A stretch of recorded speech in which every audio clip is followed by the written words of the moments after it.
কথা বোঝেন নাই? মসজিদের ইমামে আর প্রাইমারির মাস্টাররা যদি বলে যে আমি ঘুষ খাই না, এই কথার দাম আছে?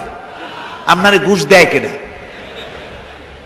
এই কথা যদি এসপি বলে, যদি ডিসি বলে, যদি মন্ত্রী বলে, এমপি বলে, এই কথার দাম আছে। কারণ দিনে রাত্রে 24 ঘন্টা ঘুষের হাতছানি তাদের সামনে আসে। একজন বুড়ো তো বলবেই আমি আজ তাহাজ্জুদ পড়ছি, রোজা রাখছি। রোজা তো রাখবেনি, কারণ ঘরে জায়গা নাই, বউতে চোখে দেখতে পারে না, তাবলীগের সেল্লা দেওয়া ছাড়া উপায় থাকে না।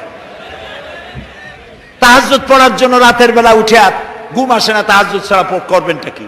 কিন্তু যুবক ছেলে, ওর তো সন্ধ্যার পরই দুনিয়ার ঘুম আসে ওরে চাইবিয়া ধরে। এই সময় যদি এশার নামাজ পড়ে ঘুমিয়ে গেল, রাত 12টার পরে কোন যুবক যদি উঠে আল্লাহর ইবাদত করে, তাহাজ্জুদের নামাজ আদায় করে, আল্লাহর নবী বলেছেন কিয়ামতের দিন আল্লাহর আরশের ছায়া ছাড়া কোন ছায়া যেদিন থাকবে না, ওই দিন 7 শ্রেণীর লোকদেরকে আল্লাহ তাআলা আরশের নিচে ছায়া দিবেন। তার মধ্যে এক শ্রেণী হলো ওয়াশাবুন নাশাফি ইবাদাতিল্লাহ, ওই সব যুবক যারা রাত কাটিয়েছে আল্লাহর ইবাদতের মধ্য দিয়ে, রাত গুজরান করেছে আল্লাহর ইবাদত তেলাওয়াত নামাজের মধ্য দিয়ে। আল্লাহ তাআলা কিয়ামতের দিন আরশের নিচে যুবকদেরকে জায়গা করে দিবে। আজ এই পল্টন ময়দানে হাজার হাজার যুবকদের উদ্দেশ্যে বলি, যুবকেরা, তোমাদেরকে রাজনৈতিক দলের লোকেরা তোমাদেরকে লাঠিয়াল বাহিনী হিসেবে ব্যবহার করে। তোমাদেরকে নামাজ শিখায় না, চরিত্র শিখায় না, তোমাদের শিখায় অমুক ভাই তমুক ভাই, তারপরে দেওয়ালে দেওয়ালে লেখা চাঁদাবাজি মাস্তানি শেখানো, শয়তানি বদমাশি করা শিখায়, নামাজের কথা শিখায় না, ঠিক কিনা? চরিত্রের কথা শিখায় না, ঠিক কিনা? কিয়ামতে জান্নাত আছে জাহান্নাম আছে এমন কথা শিখায় না। জনসভায় বক্তৃতা করতেই থাকে, আসর যায় মাগরিব যায়, নামাজের কথা শিখায় না। তোমাদের নেতার কাছে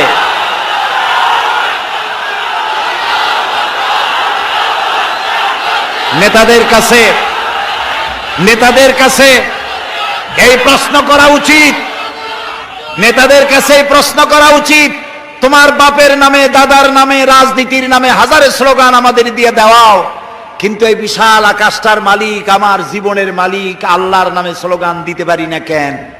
একটু জিজ্ঞেস করো। তোমাদেরকে ব্যবহার করে লাঠিয়াল বাহিনী হিসেবে, ক্ষমতায় যাওয়ার সিঁড়ি হিসেবে তোমাদেরকে ব্যবহার করে।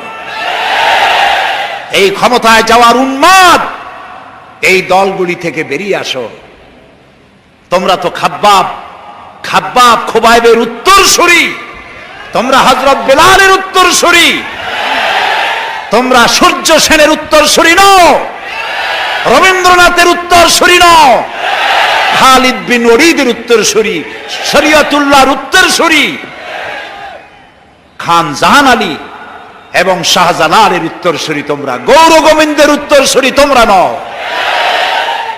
সেই মুসলিম চেতনায় জাগ্রত হতে পারলে পৃথিবীর কারো শক্তি নাই রক্ত চক্ষু দিয়ে তোমার দিকে চোখ তুলে তাকায়। এজন্যে যুবকদেরকে আল্লাহ রসুল ভালোবাসতেন, আল্লাহ নিজেও যুবকদেরকে পছন্দ করেন। সুবহানাল্লাহ।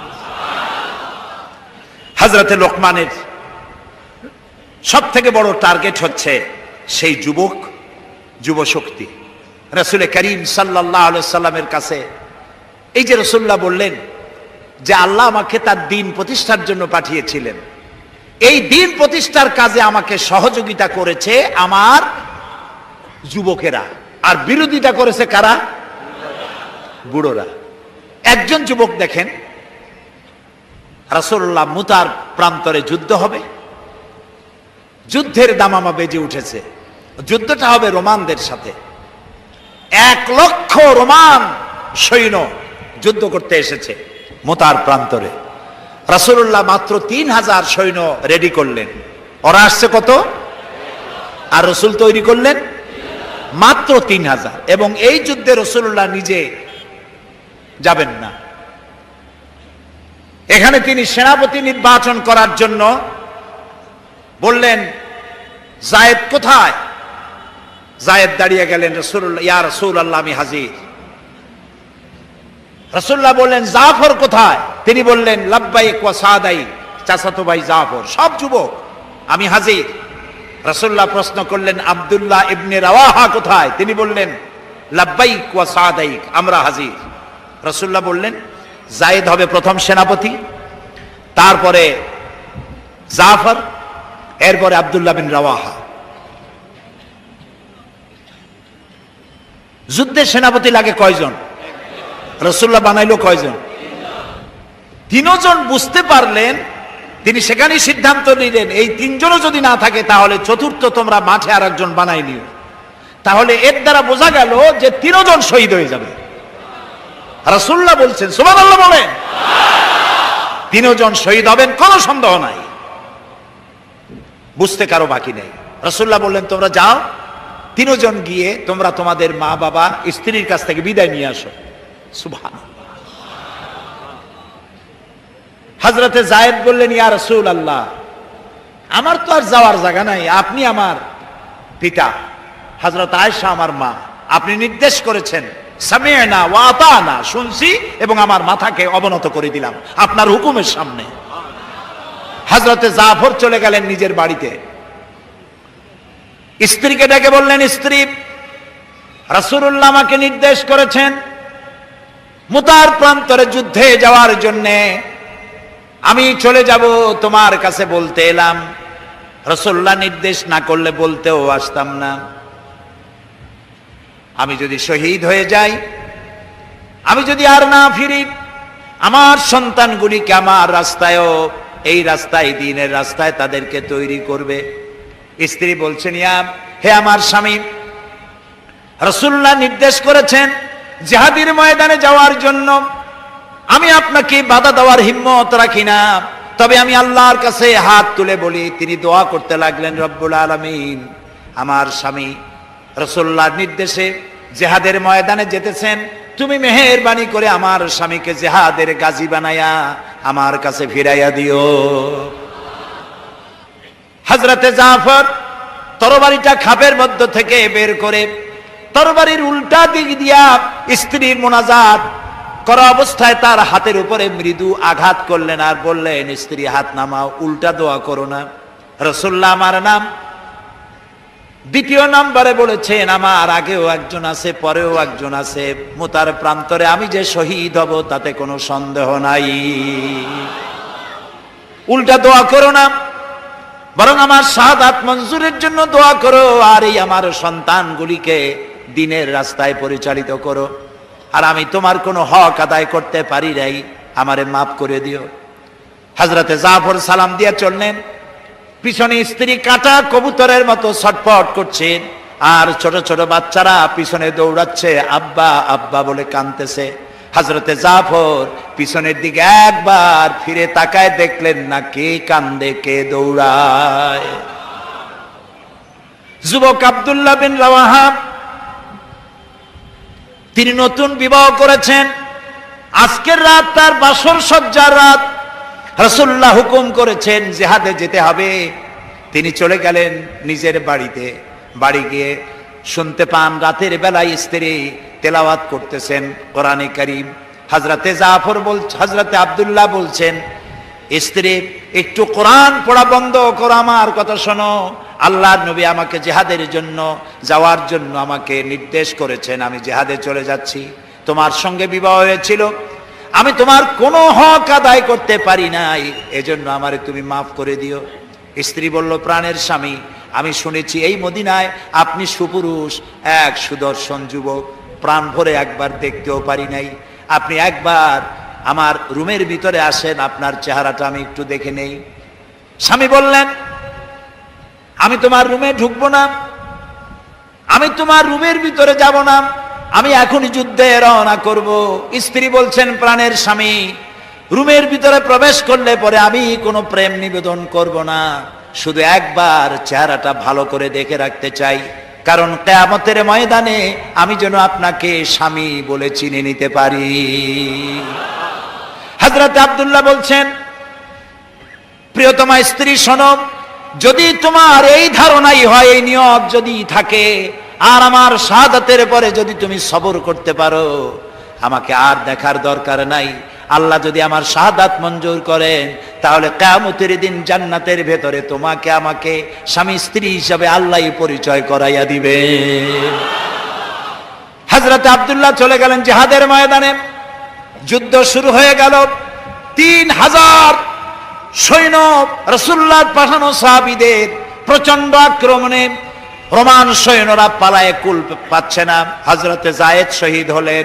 হযরতে জাফর, তার ডান হাত কাটা গেল, তার বাম হাত কাটা গেল, এবার ঝুলন্ত, হাত কাটা, পা কাটা, এই অবস্থায় তিনি পড়ে আছেন। হযরতে আব্দুল্লাহ বিন রাওয়াহা তিনি ছুটে গেলেন তরবারি ধরার জন্য, তিনি ছুটে গেলেন ইসলামের পতাকা ধারণ করার জন্য। কাছে গিয়ে দেখেন কে যেন পতাকা উঁচু করে রেখেছে। কাছে গিয়ে দেখেন হযরতে জাফর হাত কাটা দুদিকে পড়ে আছে, পা কাটা দুদিকে পড়ে আছে, শূন্য মাথাটা তার। হযরতে জাফরের শূন্য মাথা ইসলামের পতাকা ধরে কামড়ে ধরে উঁচু করে রেখে দিয়েছে। হযরতে জাফর শাহাদাতের সময় বলেছিলেন, ও আমার রাসূলের সাহাবীরা, আল্লাহ রাসূলকে আমার বিদায় সালাম আরজ করে দিও। আমি এখন আমার নাকের ভিতরে জান্নাতের সুঘ্রাণ পেতেছি, আমার মনে হয় এখনই আমার শাহাদাত নসিব হয়ে যাবে। হযরতে আব্দুল্লাহ হযরতে জাফরকে মাটির ভিতরে রাতের বেলায় স্বপ্নে দেখে হযরত জাফর ফেরেশতাদের সাথে ঘুরে বেড়াতেছে।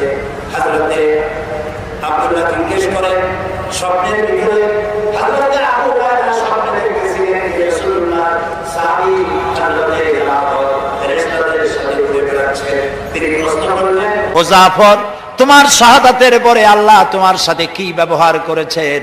হযরতে জাফর বলেন, আল্লাহ তাআলা আমাকে জান্নাতের নাজ ও নেয়ামত দিয়ে আমাকে জিজ্ঞাসা করেছেন, তুমি আর কি চাও? আমি বলেছি, রব্বুল আলামিন কিচ্ছু চাই না, জমিনে আর একবার পাঠাও তোমার দ্বীনকে প্রতিষ্ঠার জন্য, তোমার দ্বীনের রাস্তায় আর একবার জীবন দিয়ে আসি।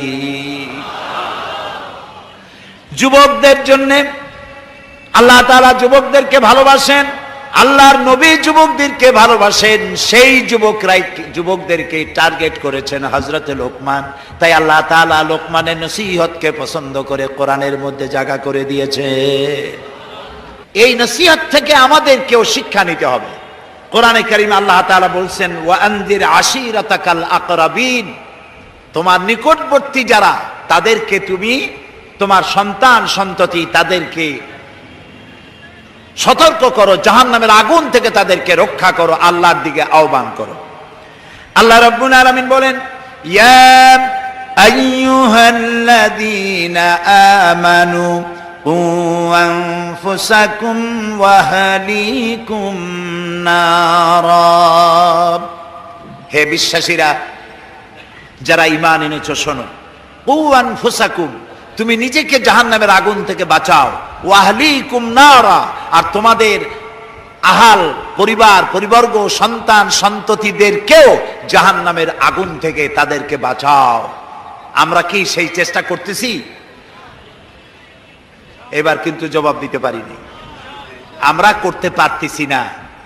আমাদের চোখের সামনে আমাদের সন্তানগুলি নষ্ট হয়ে যাচ্ছে, চুরি ডাকাতি সন্ত্রাস চাঁদাবাজ মাস্তান হয়ে যাচ্ছে, বেনামাজি হয়ে যাচ্ছে। আমরা খোঁজ খবর রাখতে পারছি না, আমাদের যুবকদেরকে আমরা কন্ট্রোল করতে পারছি না। এই জন্য আল্লাহ তাআলা বলেছেন, তোমার সন্তানদেরকে জাহান্নামের আগুন থেকে বাঁচাও। আচ্ছা, আপনার কলিজার টুকরা সন্তান রাস্তা দিয়ে বাপ বেটা দুজনে যাচ্ছেন, আপনি দেখতে পাচ্ছেন ম্যানহোলের ঢাকনা খোলা, ছেলেটা উপরের দিকে তাকায় হাঁটতেছে, নতুন ঢাকায় আসছে তো এদিক ওদিক দেখতেছে, ম্যানহোলের কাছে চলে গেল, আপনি দেখতে পাচ্ছেন ছেলেটা ম্যানহোলের মধ্যে পড়ে যাবে। এই দৃশ্য যদি দেখেন আপনি কি করবেন? তাকায় তাকায় দেখবেন। ম্যানহোল না, যদি দেখেন আগুনে পড়তেছে, পানিতে পড়তেছে, নিজের জীবন বিপন্ন করে আপনি তাকে বুকের সাথে আঁকড়ে ধরবেন, ঠিক কিনা বলেন? তো আপনার চোখের সামনে আপনার ছেলে নামাজ পড়ে না, আমার ছেলে নামাজ পড়ে না, ধরেন ছেলে নামাজ পড়ছে না, রোজা রাখছে না, চরিত্র নাই, ঈমান নাই, নষ্ট হয়ে যাচ্ছে, অথচ জাহান্নাম থেকে ফিরাবার জন্য আমরা চেষ্টা পাচ্ছি না। আল্লাহ তাআলা আমাদেরকে সতর্ক করে দিচ্ছেন, নিজে জাহান্নামের আগুন থেকে বাঁচো আর সন্তানদেরকে জাহান্নামের আগুন থেকে বাঁচাও। হযরতে লোকমান তিনি তার সন্তানকে ডেকে বলছেন, কত বড় নসিহত লক্ষ্য করেন। সন্তানকে ডেকে বলছেন, ইয়া বুনাইয়া, হে কলিজার টুকরা সন্তান, ইন্নাহা ইনতাকু মিসকালা হাব্বাতিন মিন খারদালিন, তোমার জীবনের কোনো একটি আমল তা যদি সরিষার দানা পরিমাণ হয়। হযরত লোকমান যখন এসেছিলেন তখন পৃথিবীটা বিজ্ঞানের যুগ ছিল না।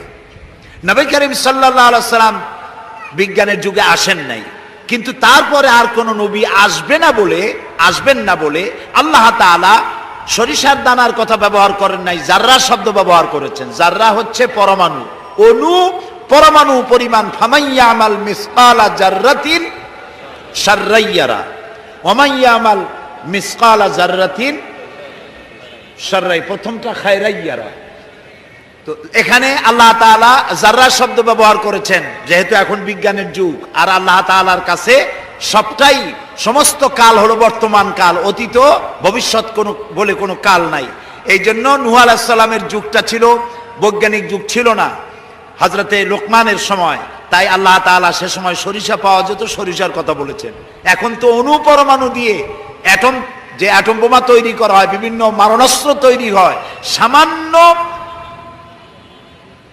অণু সেটাকে ভেঙ্গে চুরে আরো পরমাণু, আরো ছোট্ট ক্ষুদ্রাতি ক্ষুদ্র জিনিস দিয়ে ধ্বংস করে দেওয়া যায় এলাকা থেকে এলাকা। সেই জন্য আল্লাহ তাআলা জাররা শব্দ ব্যবহার করেছেন, এখানে সরিষার দানার কথা ব্যবহার করছেন। আল্লাহ তাআলা বলেন, হযরত লোকমান বলছেন, ও আমার প্রিয় সন্তান, যদি তোমার কোনো সরিষা পরিমাণ আমলও যদি পাথরের ভিতরে কোথাও লুকিয়ে থাকে, মহাশূন্যে যদি হারিয়ে যায়, মরুভূমির ভিতরে যদি হারিয়ে যায়, আকাশ এবং পৃথিবীতে কোথাও যদি তা লুকিয়ে থাকে, অবশ্যই আল্লাহ রাব্বুল আলামিন কিয়ামতের দিন তা উপস্থিত করবেন। কত বড় কথা! সরিষার দানা পরিমাণ আমল যদি আল্লাহ কিয়ামতে উঠান, জেনা, ব্যভিচার, মদ, জুয়া, এই সমস্ত বড় বড় পাপ আল্লাহ দেখাইতে পারবেন না? সন্তানকে কিভাবে নসিহত করতে হয়, সন্তানকে গুলশানে 4টা বাড়ি রেখে যাওয়া, ব্যাংকে হাজার হাজার কোটি টাকা ব্যাংক ব্যালেন্স রেখে যাওয়া সন্তানের জন্য কল্যাণকর নয়। রাসূলুল্লাহ বলেছেন, মাতা পিতার পক্ষ থেকে সন্তানকে ইলম শিক্ষা দেওয়া, আদব শিক্ষা দেওয়ার চাইতে উত্তম উপহার মা বাপের পক্ষ থেকে সন্তানের জন্য দেওয়ার আর কিছুই নাই। হযরতে আলী রাদিয়াল্লাহু তাআলা আনহু বলছেন, লাইসাল ইয়াতীমুল্লাযী ক্বাদ মাতা ওয়ালিদুহু বালিল ইয়াতীমু ইয়াতীমুল ইলমি ওয়াল আদাবি। যার বাপ মা মারা গেছে, যার পিতা মারা গেল, সেই প্রকৃত এতিম নয়। প্রকৃত এতিম হচ্ছে যার কাছে কোরআন হাদিসের জ্ঞান নাই আর আদব নাই। যে সন্তানকে যদি পিতামাতা আদব শিখাতে না পারে, ইলম দিতে না পারে, তাহলে পিতা বেঁচে থাকতেই সেই সন্তান সে এতিম বানায় গেল, সে কিছুই শিখলো না। এই জন্যে হযরতে লোকমান তার সন্তানকে শিখালেন, দেখো সরিষা পরিমাণ আমলও যদি করো তাও পলায় থাকতে পারবে না। সুতরাং তুমি তোমার আমল সম্পর্কে সতর্ক হও। আল্লাহ তোমার সমস্ত আমলগুলি দেখতে পাচ্ছেন। আল্লাহ দেখতে পাচ্ছেন না সব? আল্লাহ রাব্বুল আলামিন বলেন, وَيَعْلَمُ مَا فِي الْبَرِّ وَالْبَحْرِ وَمَا تَسْقُطُ مِنْ وَرَقَةٍ إِلَّا يَعْلَمُهَا। এই পৃথিবীতে যদি কোনো একটি সমুদ্রের মধ্যে কি হয়, স্থলভাবে কি হয়, আল্লাহ রাব্বুল আলামিন বলেন আমি জানি। শুধু তাই নয়, পৃথিবীর কোনো একটি গাছের পাতা যদি পড়ে যায়, তাহলে কোন দেশের কোন গাছের কোন পাতাটি পড়েছে আমি আল্লাহ রাব্বুল আলামিনের দরবারে তার খবর হয়ে যায়। এই কথা যদি পিতা মাতা সন্তানদেরকে কাছে নিয়ে যদি বলে, বাবা জেনা, ব্যভিচার, মদ, জুয়া, শয়তানি, চাঁদাবাজি, মাস্তানি এগুলি করবা না। এগুলি একদিন মরা লাগবে, আল্লাহর কাছে হিসাব দিতে হবে। মা বাবা যদি বলতো এরকম, সন্তানগুলি ভালো হইতো। ঠিক কিনা কোন? জোরে বলেন ঠিক কিনা? প্রিয় ভাই সব, কোরআনে কারিমের অসংখ্য আয়াতের মধ্য থেকে একটি আয়াত যদি আমরা মনে প্রাণে বিশ্বাস করতে পারতাম, আমল করতে পারতাম, আমাদের চরিত্র ভালো হয়ে যেত। আল্লাহ রাব্বুল আলামিন বলেন, মা ইয়াকুনু মিন নাজওয়া সালাসাতিন ইল্লা হুয়া রাবিউহুম ওয়ালা খামসাতিন ইল্লা হুয়া সাদিসুহুম। আল্লাহ তাআলা বলেন, শোনো, যেখানে তোমরা তিনজনে মিলে পরামর্শ করো, তিনজনে মিলে যেখানে পরামর্শ করো, মনে করো ওখানে তোমরা তিনজন নও, চতুর্থ আর এক সত্তা সেখানে আছে, নাম কি তার? বলেন, ওয়ালা খামসাতিন ইল্লা হুয়া সাদিসুহুম। যেখানে পাঁচজন তোমরা পরামর্শ করো, সেখানে ষষ্ঠ আর এক সত্তা আছে, তার নাম কি? ওয়ালা আদনা মিন যালিকা ওয়ালা আকসারা ইল্লা হুয়া মাহুম আইনামা কানু। এর থেকে সংখ্যায় যদি কম হও, এর থেকে সংখ্যায় যদি বেশি হও, তুমি যেখানে, আমি আল্লাহ সেখানে। সুবহানাল্লাহ। প্রিয় ভাই সব, এই যত বোমাবাজি হয়, গ্রেনেড বাজি হয়, কোনো না কোনো জায়গায় পরামর্শ হয় না? হয় না? পরামর্শ হয়। শেখ বেলাল উদ্দিন খুলনার দৈনিক সংগ্রামের প্রতিনিধি ছিলেন। আজকের পত্রিকায় দেখতে পেলাম তাকে হত্যা করার জন্য পরামর্শ হয়েছিল এবং সেখানে খুনিকে 1.5 লক্ষ টাকা পুরস্কার দিয়ে 20,000 টাকা অগ্রিম করা হয়েছিল। এরকম একজন ভালো সাংবাদিককে হত্যা করার জন্য পরামর্শ করা হলো। বেলালের নাম যখন মনে আসলো, দোয়া করি আল্লাহ তাআলা বেলালকে, হযরতে বেলাল রাদিয়াল্লাহু তাআলা আনহুর সঙ্গী করে জান্নাতের মধ্যে জায়গা করে দিও। যেখানে বসে এই পরামর্শটা করা হলো, কিবরিয়া একজন অর্থনীতিবিদ, দেশের একজন গুণী ব্যক্তি, তাকে হত্যা করার জন্য যেখানে পরামর্শ হয়েছিল, 21শে আগস্ট গ্রেনেড হামলা করার জন্য যেখানে পরামর্শ করা হয়েছিল, সেখানে 3 জন হোক 5 জন হোক, যারাই পরামর্শ করেছিল, তাদের যদি জানা থাকতো যে আল্লাহ রাব্বুল আলামিন এই অনুষ্ঠানে তিনি দেখতে পাচ্ছেন এবং শুনতে পাচ্ছেন, তাহলে এত বড় মারাত্মক পশুর কাজ তারা করতে পারত না। হযরতে লোকমান তিনি তার সন্তানকে একেবারে বাচ্চা অবস্থায় বুঝায় দিলেন, হে আমার ছেলে, কলিজার টুকরা, ছোট্ট একটি সরিষার দানা পরিমাণ আমলও যদি করো, ওইটা গোপন থাকবে না, আল্লাহ তাআলা উঠায় নেবেন। সুবহানাল্লাহ। তুমি দেখতে পাবে সে আমল। প্রিয় উপস্থিতি, যুবকদের বলি, তরুণদের বলি, তরুণী আজকে আমাদের টার্গেট। তরুণরা আসো ইসলামের দিকে। তোমাদেরকে যারা লাঠিয়াল বাহিনী হিসাবে ব্যবহার করে, এদের মুখে তুতু নিক্ষেপ করে বেরিয়ে আসো, রাসূলের কাতারে শামিল হয়ে যাও। যে পথে যাচ্ছ জাহান্নামের পথ, আমরা ডাকি তোমাদেরকে জান্নাতের দিকে। সুবহানাল্লাহ। প্রিয় ভাই সব, আমি আপনাদের খেদমতে আরজ করব, হযরতে লোকমানের এই তৃতীয় নসিহতের শেষ অংশটি করেই আমরা আপনাদের সামনে যে কথা বলতে চাই তা হলো, হযরতে লোকমান বলছেন, ওয়া'মুর বিল মারুফি ওয়ানহা আনিল মুনকার। ভালো কাজের আদেশ দাও, অন্যায় কাজ থেকে মানুষকে বিরত রাখো। সুবহানাল্লাহ বলেন, সবাই বলেন সুবহানাল্লাহ। ভালো কাজের আদেশ দাও। ভালো কাজের আদেশ দেওয়া। আজকে হলো মুহররম মাস, আজকে কি?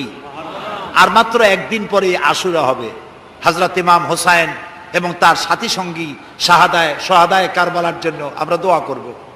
আমরা আমাদের মা বাবার জন্য দোয়া করব। এটা দোয়া কবুলের আজকের শুক্রবার ছিল। সুবহানাল্লাহ। প্রিয় ভাই সব, এত বড় বিশাল মাহফিল জীবনে আরেকটা পাবো, কোনো নিশ্চয়তা আছে কি?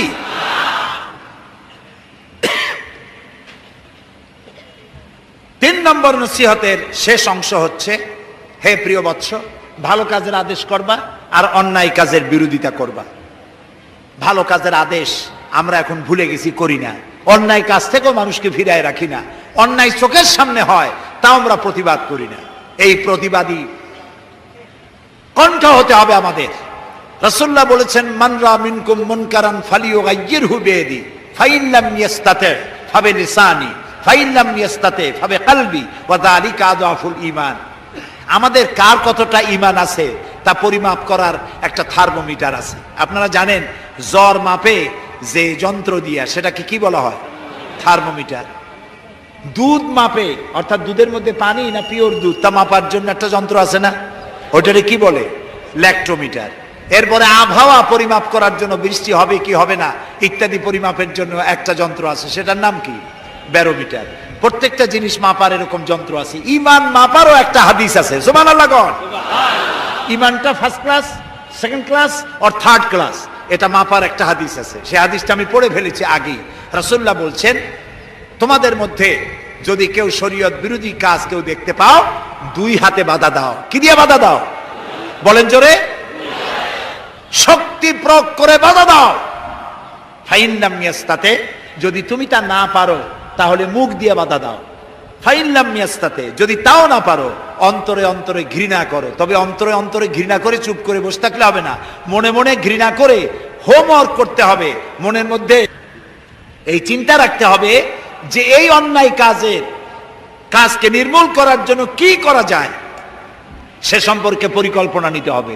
আর এটা হলো ওয়াযালিকা আযআফুল ঈমান, আর এটা হলো ঈমানের একদম থার্ড ক্লাস, তৃতীয় পর্যায়। এরপরে ঈমানের আর কোনো অংশ নাই।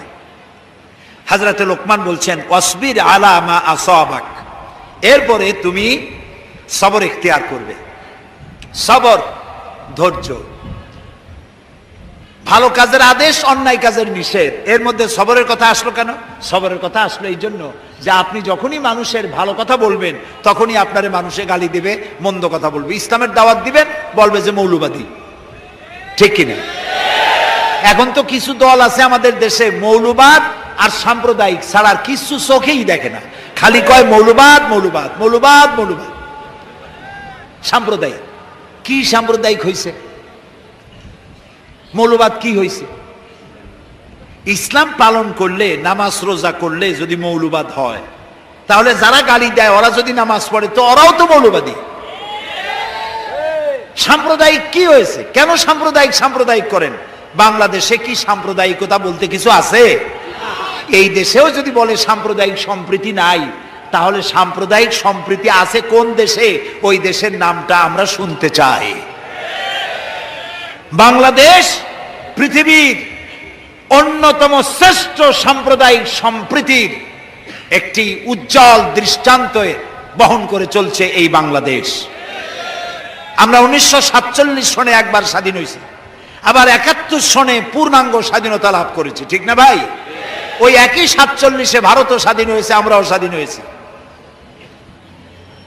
আমাদের দেশে 47 থেকে নিয়ে এই পর্যন্ত সাম্প্রদায়িক দাঙ্গা, কমিউনাল রায়ট, ধর্মীয় মারামারি, হিন্দু মুসলমানে সাম্প্রদায়িক মারামারি, খুনাখুনি হয়েছে বলেন? হয়ে থাকলে কোথায় হয়েছে বলেন? হয়েছে কোথাও? হয় নাই।